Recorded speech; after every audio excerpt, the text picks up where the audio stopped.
people said it understood the important role that taxes played in society and always operated in line with local laws.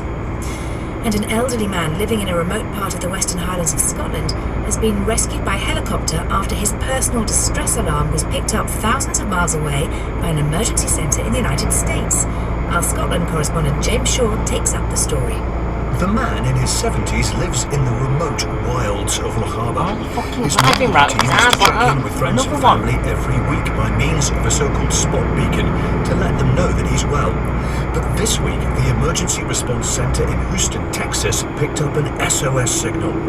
That was followed up by a Coast Guard helicopter which flew from its base in Ayrshire to the man's cabin. A mountain rescue team was called in and found that he was dangerously ill.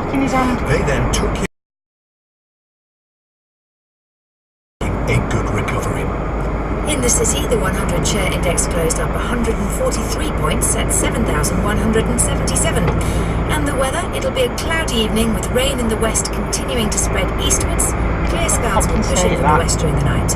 Temperatures falling to 4 Celsius in Edinburgh and Belfast and 6 in Cardiff and London. BBC News at 5. Ladies and gentlemen, It was Claire with a certain flair.